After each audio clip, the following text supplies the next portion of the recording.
গোটা পৃথিবীর শুরু থেকে আজ অবধি যত সমাজ সংস্কার হয়েছে তার ভিতরে সবচাইতে বেশি অবদান ছিল যুবকদের। সুবহানাল্লাহ বলেন। এই যে আলহামদুলিল্লাহ আজকের মাহফিলের আয়োজক যুবকরা, আলহামদুলিল্লাহ বলেন। যুবকরা জাগলে এই সমাজ ভালো থাকবে। সুবহানাল্লাহ বলেন। এ দেশ স্বাধীন হয়েছে দুইবার। 1947 সালে ব্রিটিশদের নিপীড়ন নিষ্পেষণের বিরুদ্ধে এই ভারত উপমহাদেশের যুবকরা যখন জেগেছিল, ব্রিটিশরা এই ভারত উপমহাদেশ থেকে পালাতে বাধ্য হয়েছিল। 1971 সালে যখন পশ্চিম পাকিস্তান পূর্ব পাকিস্তান নামক এই স্বাধীন ভূখণ্ডের উপরে জুলুম নিপীড়ন চালাচ্ছিল, 71 সনের 26 মার্চ বাংলার যুবকরাই স্বাধীনতার ঘোষণা দিয়েছিল। 1971 সালের 16 ডিসেম্বর বিজয় হওয়া এই স্বাধীন দেশ দীর্ঘ 16 বছরের ফ্যাসিস্ট জালেমরা এই দেশে হরিলুট শুরু করে দিয়েছিল। সম্মানিত ভাইরা আমার, যখন সমস্ত দল ব্যর্থ, এই 24-এর 5 আগস্টে বাংলাদেশের যুবকরা জেগেছে। যুবকরা জাগার কারণে জালেম তার বাপের দেশে পালাতে বাধ্য হয়েছে। এজন্য যুবকরা জেগে থাকলে এই দেশ ভালো থাকবে, ঠিক কিনা বলেন? এজন্য জোড়াদা যুব সমাজকে ধন্যবাদ জানাই। এই যুব সমাজ, তোমাদের রক্তের উপরে ইসলাম প্রতিষ্ঠিত হয়েছে। এই 5 আগস্টে তোমাদের ভূমিকায় বাংলার নবাব জাহেল পালাতে বাধ্য হয়েছে। এই যুব সমাজ আর একটা দীপ্ত শপথ দিতে হবে। বাংলাদেশের 68,000 গ্রামের 5 ইঞ্চি মাটি পালাতে পালাতে যতদিন কোরআনের রাজ কায়েম না হবে, তোমাদেরকে আন্দোলন সংগ্রাম চালিয়ে যেতেই হবে। সম্মানিত ভাইরা আমার, এজন্য যুবকরা জাগলে এ দেশ ভালো থাকবে, ঠিক কিনা বলেন? কলিজার টুকরা যুব সমাজ, ছোট কচিকাঁচা সোনামণিরা, পর্দার আড়ালে বসে আছেন আমার সম্মানিত মা বোনেরা, মাইকের আওয়াজ যত দূর পর্যন্ত যায়, সমস্ত জিন এবং ইনসানের প্রতি আমি সাইফুল্লাহ বিন কোরবানের পক্ষ থেকে আবার আন্তরিক সালাম। আসসালামু আলাইকুম ওয়া রাহমাতুল্লাহ। যাবতীয় সমস্ত প্রশংসা বিশ্ব চরাচরের সার্বভৌম ক্ষমতার অধিপতি, যিনি এক এবং অদ্বিতীয়, যার কোনো শরীক নাই, লা শারীকা লাহু, যিনি আমাদের স্রষ্টা, যিনি আমাদের মালিক, যিনি আমাদের খালিক। যে রব্বি করিম দয়া করে মায়া করে আপনাকে আমাকে পৃথিবীর সমস্ত কাজগুলোকে পেছনে ফেলে দিয়ে এই মুহূর্তে এই জোড়াদা পশ্চিম পাড়া মাঠ প্রাঙ্গণে একত্রিত করলেন। দিলের সবটুকু মহাব্বত উজাড় করে দিয়ে হৃদয় অবনত চিত্তে আমরা সকলেই সে রব্বি করিমের দরবারে শুকরিয়া আদায় করে সকলেই পড়ছি আলহামদুলিল্লাহ। দুরূদ এবং সালাম মানবতার মহান আলোর দিশারি, যার আদর্শিক বিপ্লবে উদ্ভাসিত হয়েছে বিশ্ব মানবতা, আলোকিত হয়েছে মানব সভ্যতা। যে নবীজির উপরে দুরূদ এবং সালাম স্বয়ং আমার আল্লাহ পড়ে, সুবহানাল্লাহ বলেন। রব্বি করিম বলেন, দুনিয়ার মানুষ, ইন্নাল্লাহা মালাইকাতাহু ইউসাল্লুনা আলান নবী, নিশ্চয় আমি আল্লাহ এবং আমার ফেরেশতারা আমার হাবিব মুহাম্মদ সাল্লাল্লাহু আলাইহি ওয়াসাল্লামের উপরে আমি আল্লাহ এবং আমার ফেরেশতারা দুরূদ এবং সালাম পেশ করে। নবী আমার বলেন, আমার উম্মতরা শোনো, ইন্না লিল্লাহি মালাইকাতান সাইয়্যাহিনা ফিল আরদি ইউবাল্লিগুনি মিন উম্মতি আসসালাম। এ দুনিয়ার মানুষ, নিশ্চয় রব্বি করিম এমন কিছু ফেরেশতাকে নিয়োজিত করে রেখেছেন, যেই ফেরেশতাদের কাজ হলো গোটা পৃথিবীতে যেই প্রান্ত থেকে হোক না কেন আমার উম্মত নারী পুরুষ যখন আমি নবীর উপরে দুরূদ এবং সালাম পেশ করে, সেই দুরূদ এবং সালামকে আমি নবীর সোনার মদিনায় পৌঁছে দেওয়ার জন্য আল্লাহর ফেরেশতাদের মধ্যে প্রতিযোগিতা শুরু হয়ে যায়।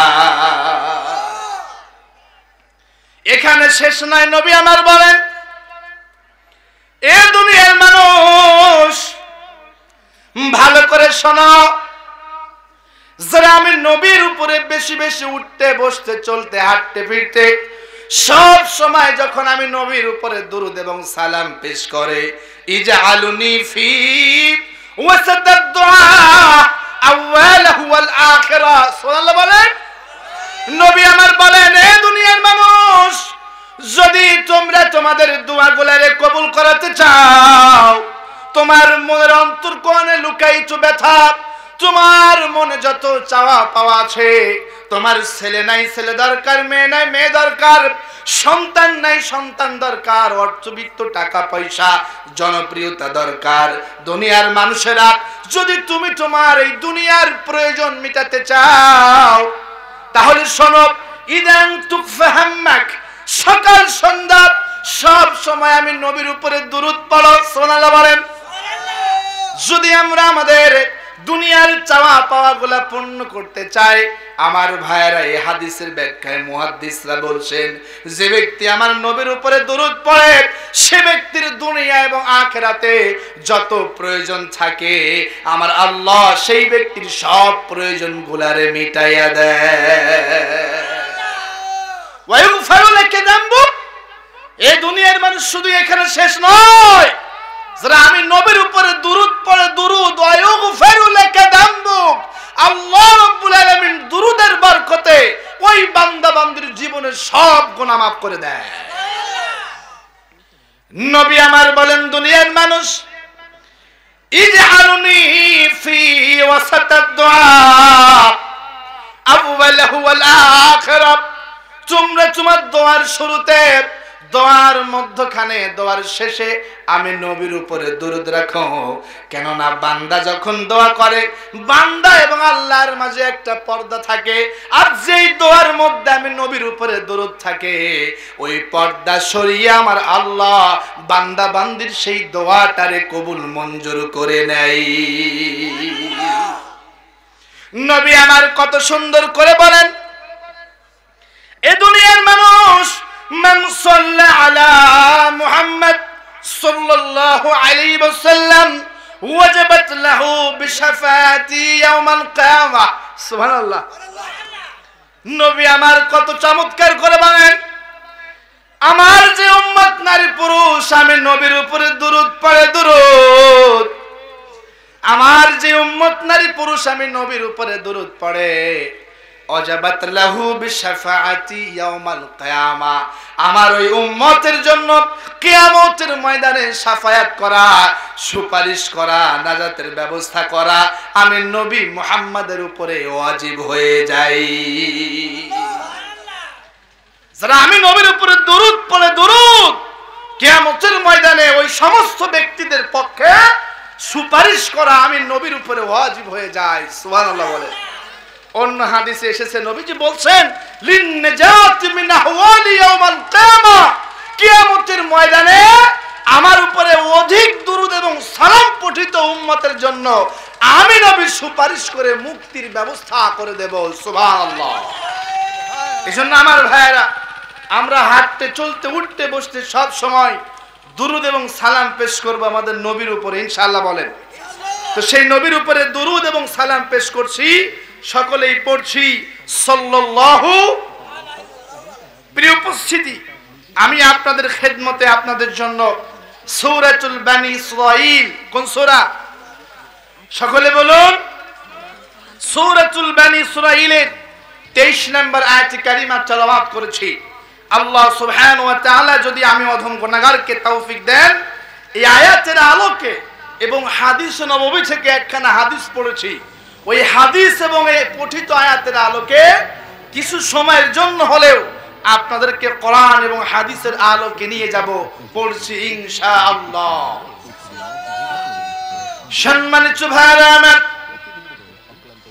রব্বি কারীম আল্লাহ আমাদেরকে অর্ডার দিচ্ছেন, ফয়সালা দিচ্ছেন, ওয়াকাদা রাব্বুকা আল্লা তা'বুদু ইল্লা ইয়্যাহু। সুবহানাল্লাহ বলেন।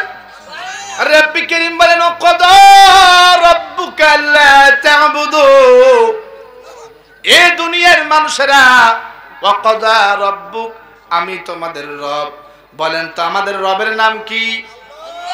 আমাদের রব বলছেন ওয়াকাদা, আমি আল্লাহ ফয়সালা দিয়েছি, আমি আল্লাহ বিধান দিয়েছি, আমি আল্লাহ হুকুম দিয়েছি।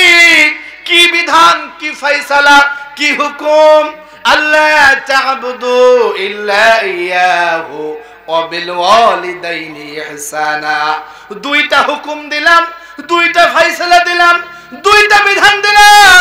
এ গোলাম, তোর জীবনে সবখানে গোলামি হবে একমাত্র আমি আল্লাহর।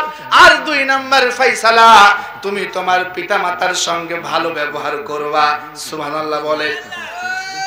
এই আয়াতের আলোকে 2টি বিধান দিয়েছেন আমাদের মালিক। প্রথম নাম্বার গোলামি হবে কার বলেন? জোরে বলেন। সম্মানিত ভাইরা আমার, ইবাদত হবে আল্লাহর রব্বি কারীম, এই উদ্দেশ্যে আপনাকে আমাকে সৃষ্টি করেছেন। আল্লাহ রাব্বুল আলামিন বলেন ওয়ামা খালাকতুল জিন্না ওয়াল ইনসা ইল্লা লিয়াবুদুন।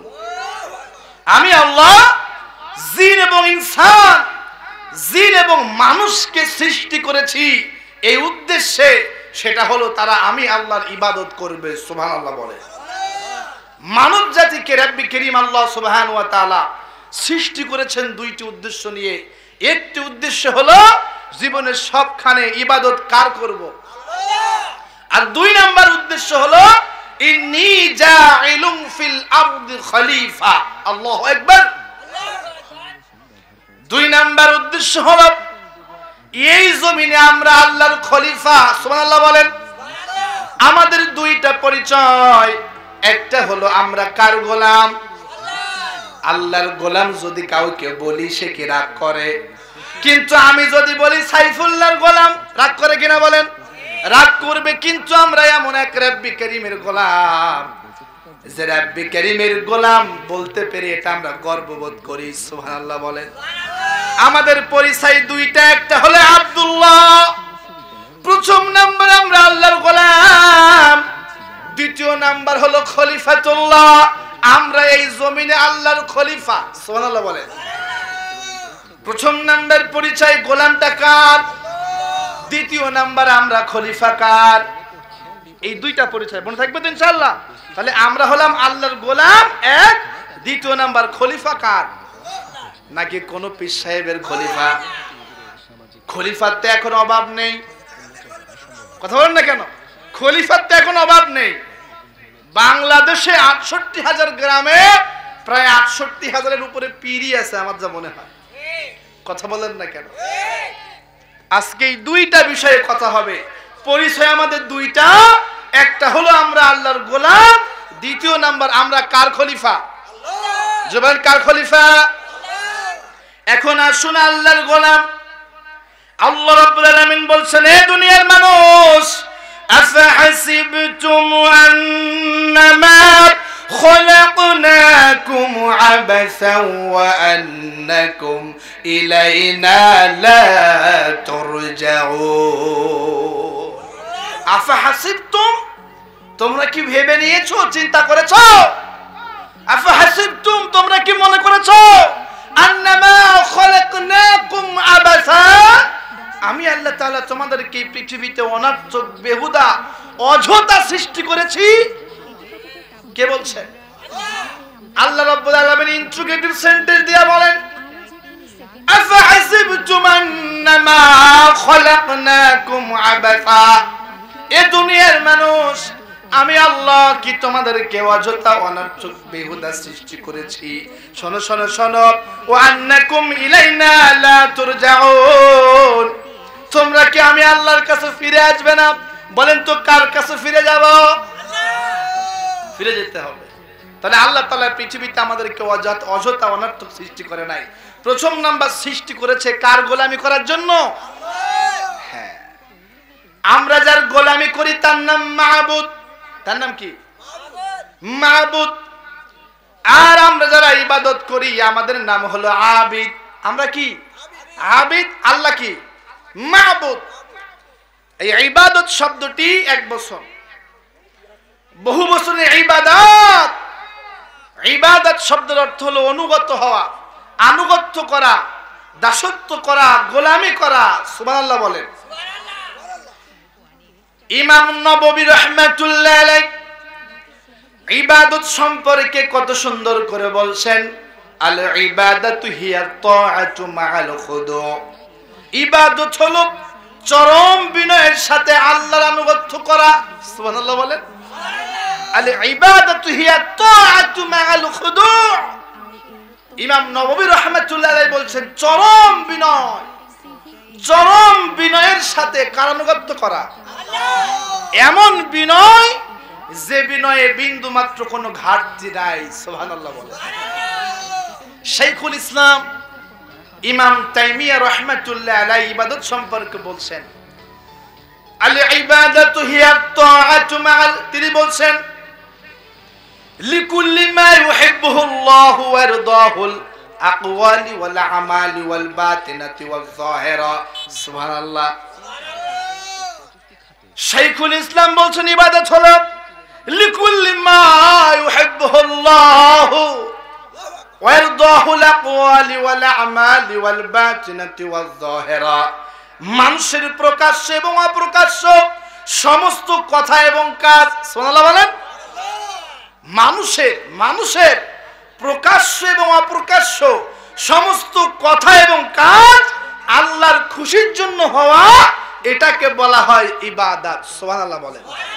তার মানে আমাদের প্রকাশ্য অপ্রকাশ্য সমস্ত কথা এবং কর্মকাণ্ড কার জন্য হতে হবে? আর এটাকে বলা হয় ইবাদত। আজকে তো ইবাদত বুঝি না আমরা। ইবাদত বলতে বলি বুঝি নামাজ, ইবাদত বলতে বুঝি হজ, ইবাদত বলতে বুঝি দান সদকা, আর মাঝে মাঝে আমরা মাহফিল দেব, বাস ইবাদত শেষ। আমার ভাইরা, আমি ইউনিভার্সিটিতে আল-কোরআনে পড়াশোনা করেছি। কম্পারেটিভ রিলিজিয়নের উপরে একটা বই আছে আমাদের আলাদা। সেইখানে হিন্দু যে ভাইরা আছে, হিন্দু ভাইরা 12 মাসে 13 পূজা করে, আর মাঝে মাঝে নামযজ্ঞ গিয়া বলে ওম শান্তি ওম শান্তি, যদা যদা হি ধর্মস্য গ্লানির্ভবতি ভারত অভূতনম তদা তমানং সৃজমহম পরিতেও নাই সাধনাং সদৃশতম ধর্ম সংস্থাপনাথাই সম্ভাবমি যুগে যুগে। আমার ভাইরা, হিন্দুরা এই মাঝে মাঝে নামযজ্ঞ, ঠাকুরের সামনে ওম শান্তি ওম শান্তি, আর বেদ থেকে গীতা পড়ে। 12 মাসে 13 পূজা, মাঝে মাঝে নামযজ্ঞ করলে হিন্দুদের ভগবান খুশি, তার মানে হিন্দুদের ইবাদত শেষ হয়ে যায়। যারা খ্রিস্টিয়ান ভাই আছে, খ্রিস্টিয়ানেরা ওরা বছরে একদিন বড়দিন পালন করে, আর ওরা সপ্তাহে একদিন শনিবার, সপ্তাহে একদিন রবিবার তারা গির্জায় যায়। সেখানে গেলে নাই তাদের যিশু খ্রিস্ট খুশি হয়ে যায়। তার মানে খ্রিস্টানদের ইবাদত হলো বছরে একদিন বড়দিন আর সপ্তাহে একদিন রবিবার গির্জায় যাওয়া, গেলে নাকি খ্রিস্টানদের ইবাদত শেষ। আমার ভাইরা, এরপরে যারা ইহুদি আছে, ইহুদিরা সপ্তাহে 2 দিন শনি এবং রবিবার সেনেগালে যায়। সেনেগালে সপ্তাহে 2 দিন হাজিরা হলে ওদের গড খুশি, মানে ইহুদিদের ধর্মের কাজ শেষ। যারা বৌদ্ধ আছে ওরা মাসে একদিন প্যাগোডায় যায়। ওই প্যাগোডায় গিয়া ওরা ওদের ধর্মীয় গ্রন্থ ত্রিপিটক পড়ে।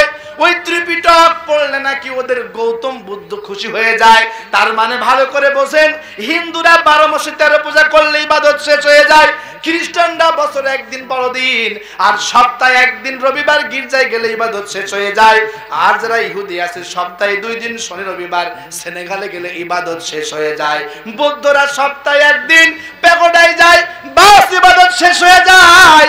আমরা যারা মুসলমান দাবি করি, রমজানে শুধু রোজা রাখবো, 5 ওয়াক্ত নামাজ পড়বো, আর মাদ্রাসায় খানকায় কিছু দান করব, বাস আমাদের আল্লাহ খুশি, মানে ইবাদত শেষ।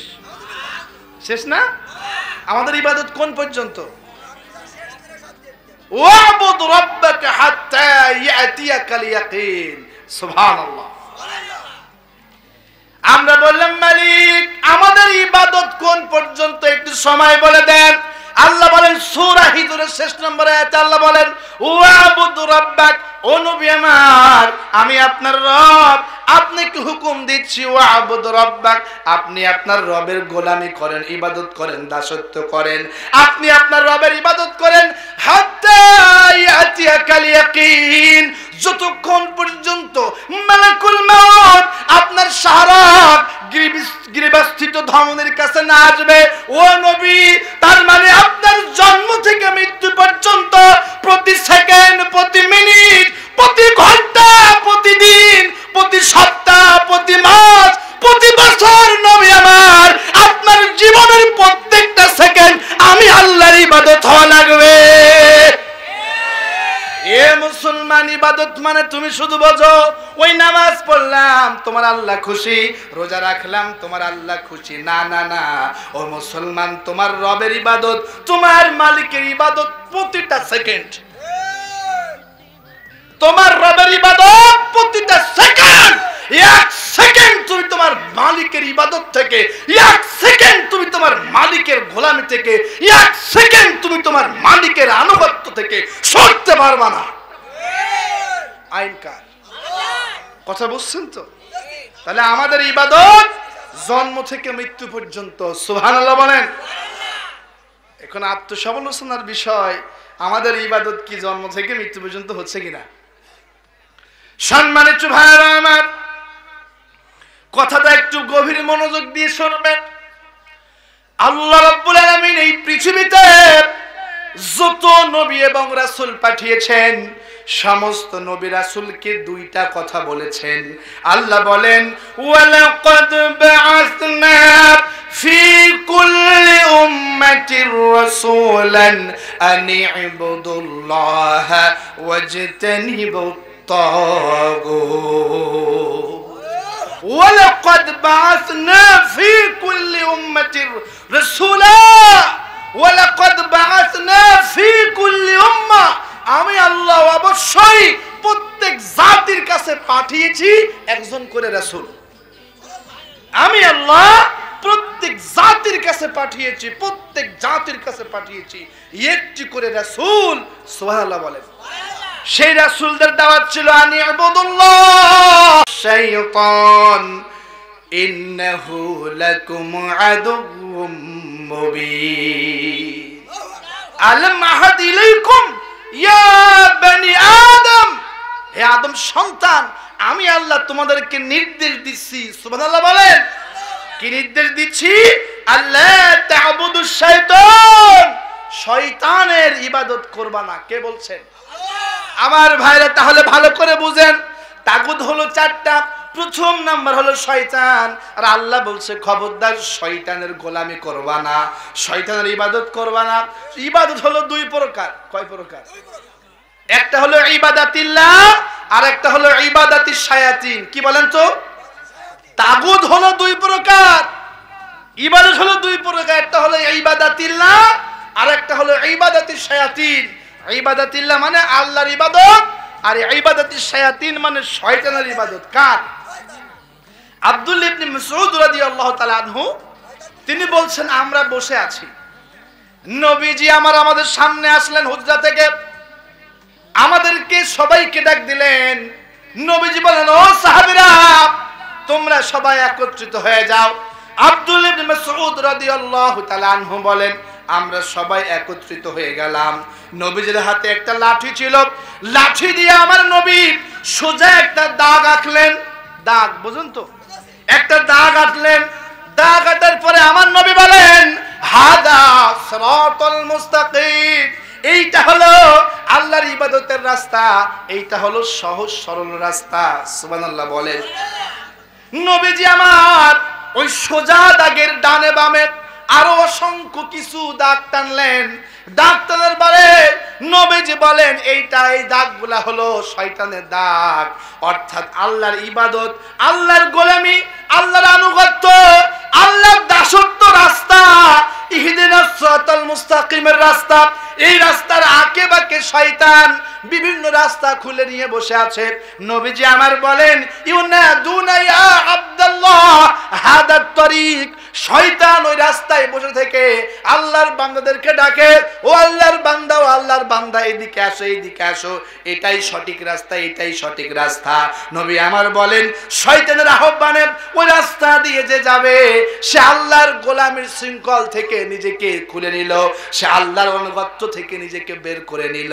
আমার ভাইরা ভালো করে বোঝেন, আল্লাহর ইবাদত হলো সিরাতুল মুস্তাকিম। এই রাস্তার আঁকে বাঁকে একটু কিছু দূরে গেলে শয়তান বসে আছে সুদ নিয়া, আর একটু দূরে গেলে শয়তান বসে আছে ঘুষ নিয়া, আর একটু দূরে গেলে শয়তান বসে আছে বেপরদা নিয়া, আর একটু দূরে গেলে শয়তান বসে আছে মদ জুয়া আড্ডাখানা নিয়া, আর একটু দূরে গেলে শয়তান বসে আছে গান বাজনা নিয়া, আর একটু দূরে গেলে শয়তান বসে আছে মানুষের তৈরি করা তন্ত্র মন্ত্র নিয়া, শয়তান বসে আছে সেকুলারিজম নিয়া, সেকুলারিজম। আর একটু দূরে গেলে শয়তান বসে আছে ধর্মের মতবাদ নিয়া, আর একটু দূরে গেলে শয়তান বসে আছে জাতীয়তাবাদ নিয়া, আর একটু দূরে গেলে শয়তান বসে আছে পুঁজিবাদ নিয়া, আর একটু দূরে গেলে শয়তান বসে আছে মানুষের তৈরি করা তন্ত্র মন্ত্র নিয়া। বিভিন্ন রাস্তা খুলে নিয়ে শয়তান ডাকে, এইদিকে আসো, এইদিকে আসো। কেন? শয়তান চায় না আমরা আল্লাহর গোলামি করি, এই জন্য শয়তান ওই রাস্তা থেকে সরায়া জাহান্নামে নিতে চায়। এবার ভালো করে বোঝেন, তাহলে ইবাদত দুই প্রকার। কয় প্রকার? একটা হলো কার ইবাদত, আর একটা শয়তানের। তাহলে যারা সুদ খায়, আল্লাহর কসম করে বলি, ওরা শয়তানের ইবাদত করে। যারা ঘুষ খায়, যে নারী বেপরদায় আছে, তারা গান বাজনা করে, উলঙ্গ মহিলা নিয়ে ঘুরে বেড়ায়, যার পরিবারে ইসলাম নাই, যারা মানুষের তৈরি করা তন্ত্র মন্ত্র জাতীয়তাবাদ কায়েম করার চেষ্টা করে, আল্লাহর কসম করে বলি, ওরা সবাই শয়তানের গোলাম। ও বারবাজার, ও আমার হৈবতপুর এলাকাবাসী, কি করে বললে আপনারা বুঝবেন শয়তান আমাদের রাস্তার আঁকে বাঁকে বসে আছে, বিভিন্ন রাস্তা খুলে? কেন? শয়তান আমাদেরকে জান্নাতের রাস্তায় বাধা দিতে চায়। কথা বুঝে ফেলেছে? সম্মানিত ভাইরা আমার, নবীজি আমার বলছেন, ইন্নাহু লাকুম আদুকুম মুবিন। দুনিয়ার মানুষ, নিশ্চয় শয়তান তোমাদের প্রকাশ্য শত্রু। কি শত্রু? কে? তা দেখা যায় নাকি? তাহলে প্রকাশ্য হইল কেমনে? হ্যাঁ, শয়তান দেখা যায়। এখন আমি এমন কিছু বলবো, আপনার মনে হবে টাটকা শয়তান হেঁটে যাচ্ছে। কথা বলেন, শয়তান দুই প্রকার। একটা হলো মানুষ শয়তান, আর একটা কে? জিন শয়তান।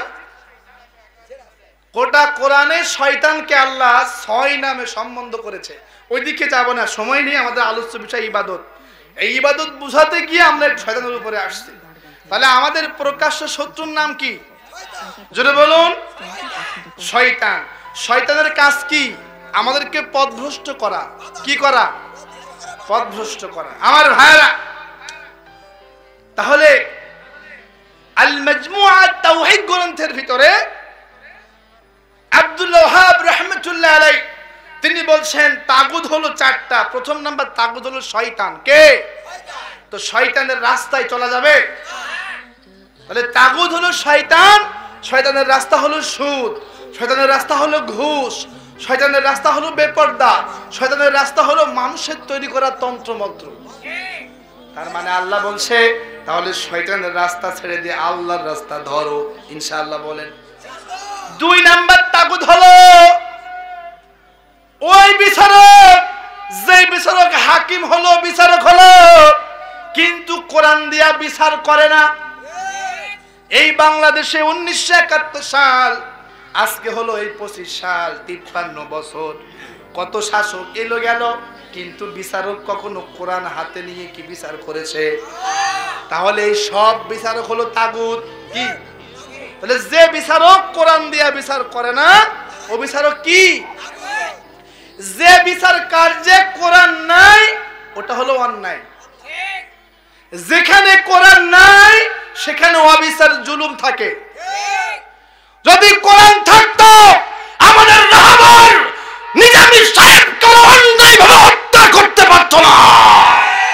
যদি বিচারক কোরআন দিয়ে বিচার করতে, যে বাবর, লুৎফুর রহমান বাবর 10টি এক মামলায়, যেই মামলায় আল্লামা মতিউর রহমান নিজামীকে ওরা ফাঁসি দিয়েছে, আজকে প্রমাণ হয়েছে আমাদের রাহবরদেরকে অন্যায়ভাবে ফাঁসি দিয়েছে। আজকে এই যে বিএনপির নেতা লুৎফুর রহমান বাবর বেকসুর খালাস পেয়েছে, আর ওই মামলায় গোটা বিশ্বের অন্যতম শ্রেষ্ঠ আলেম মতিউর রহমান নিজামী করে ফাঁসি দিয়েছে। যেই সমস্ত বিচারক কোরআন দিয়ে বিচার করে না, ওরা তাগুত। ওরা কি? আর আল্লাহ বলছেন ওয়াজতানিবুত তাগুত, কোরআনহীন শাসক হলো তাগুত, তাগুতকে বর্জন করো, ইনশাআল্লাহ বলেন। 2 নাম্বার তাগুত হলো ওইটা যারা ক্ষমতায় গেলে পরে কোরআন দিয়া শাসন করে না, যারা কোরআন দিয়া শাসন। এজন্য প্রিয় ভাইরা আমার, গোলামি হবে কার? অর্ধেক না পুরা। ইয়া আইয়ুহাল্লাযীনা আমানু দুখুলু ফিস সিলমি কাফা, আমার গোলামি করবা, আমার ইসলামের মধ্যে প্রবেশ করবা পরিপূর্ণভাবে। সুবহানাল্লাহ বলেন। সম্মানিত ভাইরা আমার, তাহলে আল মাজমুআত তাওহীদ গ্রন্থে তাগুদের ব্যাখ্যা 4টা দিয়েছেন। প্রথম নাম্বার বললাম তাগুদ হলো শয়তান। কে? জোরে বলেন। আর শয়তানের কাজ কি? সুদ, ঘুষ, বেপরদা, জিনা, ব্যভিচার। শয়তান সব সময় আপনারে বলবে যে নামাজ পড়ে কি লাভ, ফজরে এত শীত, একটু ঘুমা না, তোর পা টিপে দিচ্ছি। শয়তান বলবে কি দরকার মিছিল মিটিং এ যাওয়া, কত লোক তো যায় না, মিছিল মিটিং এ যেয়ে তো গুলি খাইতে পারিস। কথা বলেন না কেন? এসব সব শয়তান শিখায়। কেন? শয়তান চায় না আমরা আল্লাহর গোলামি করি। লিল্লাহি তাকবীর, লিল্লাহি তাকবীর। প্রধান আকর্ষণ শিল্পী কবির বিন সামাদ সাহেবের আগমন।